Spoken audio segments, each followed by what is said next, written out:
Good morning, it's Saturday morning and it's almost 9:30. We've already eaten, gotten all the breakfast dishes cleaned up, which big score for us because that usually doesn't happen by this point.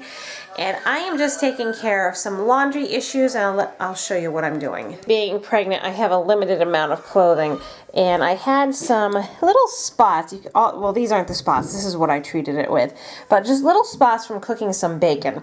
And they're little grease spots, and the best thing I found was just taking some grease cutting dish soap. So I'm using Palmolive, but Dawn works, anything like that, and just kind of rub that in on the spots. It won't wash out. I've tried washing these out in the past, they don't wash out. So as soon as the spots get on here, I just treat them with the dish soap. And then I take some really hot water and just sort of swish it and wash it, and then I just launder it as normal. And every time I've done this, all of the grease spots come out. Now these aren't really grease stains, they're just marks on the fabric where you know there's grease has landed and it won't come out in the wash like normal.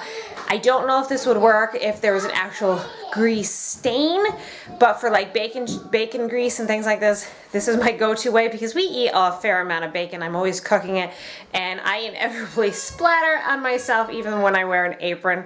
So this does work. Let me know in the comments below how you guys treat your stains. Mommy is now washing them in hot water. Right, I just kind of rinsing the soap out, and then we're going to throw it in the wash machine and wash them. And hopefully the stuff gets out.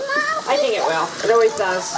Here's our crop that we got for the day. The patty pans got a little overgrown. We had really dry weather, and then we got a whole bunch of rain. That really made them grow quickly.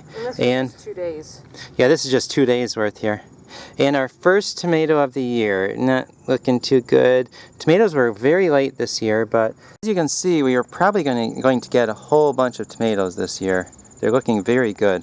When I was planting my seeds in the spring, remember we were trying to finish up all of these seeds. So we just have a mishmash of plants, and it's very interesting how the Romas seem to be having some sort of blight on them. It's not enough to kill them yet, but it's definitely working on it. But if you walk over here to my, I guess you'd probably call them either big boys or just some type of slicing tomato, and that's this plant, these couple plants here, they have very minimal blight at all, and they look really, really healthy. So apparently it does really depend on the variety you have, whether or not you're going to get blight or not. And apparently this was the crop to grow this year because it seems to be doing a whole lot better than the Romas this year. And the cauliflower is outdoing itself. I mean, this is great cauliflower. We got 2 this time, and they've also been staggering themselves so we don't get a whole bunch at any one time, which is good.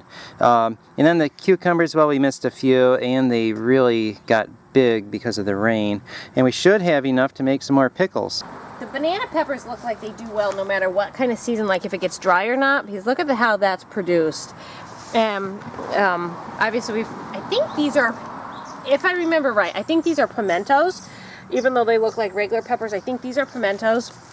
These are my Italian slicing peppers, and I've got a whole bunch of them on the stems, and then these guys are finally starting to produce, but we don't need those until later. Yeah, these are the jalapenos. We use those in salsa. Right, so they can be as late as they want. But the thing about salsa is you have to have onions, jalapenos, bell peppers, what else? Tomatoes, Parsley. And parsley all come due at the same time. And it was a year or 2 ago, we had one of the ingredients that wasn't doing well, and we ended up with very little salsa. But the year before we had so much, we just use that for another year, and everything worked out. And lastly, I have this section of bell peppers, and they're doing pretty well too. You'll notice that the ones down here were the ones that flowered early, but then if you look up, there's nothing, and then we're just starting to get some more, and that's pretty indicative of a drought because peppers are pretty sensitive like that. So if they don't get enough water, they just stop flowering, or if it gets too hot, the flowers just drop off and you won't get any peppers. And you can look at the plants and can tell by the way they're growing how the season's gone. We got 2 cosmoses this year. We have this one here, which is a normal cosmos. Then look at, what? Actually, there's a baby one here that's not doing all that well. Oh, right. Right We have here. 3 cosmoses. This one, that one's a later plant, but these two are my original plants. But then there's this one. Look at this. Look at the system on that. And in fact, because it's bending over, it's throwing out roots. Can you see the roots on the camera? See the roots on each of these? Oh, just a second here. Okay. Can you see those roots? Yes. So these are almost like individual cosmos plants. And this is supposed to be, I don't think I can tip it up now. This is supposed to be tipped up against the crib rail here for colors, and well, it just kind of. But the thing that's doing really well are the marigolds. As you can see, they just grow huge. Yeah, those are huge. colorful. How many marigolds is this? This is 3 plants. Only 3 plants? There's one here, one in the center, and one on the end. Wow. Yeah, isn't that amazing? They really like it here, and I like it how it. This is volunteer. Either broccoli rabe or it's one of those broccoli mix plants, and I had it here a couple years ago, and I keep pulling it out, but every year you get a couple volunteers.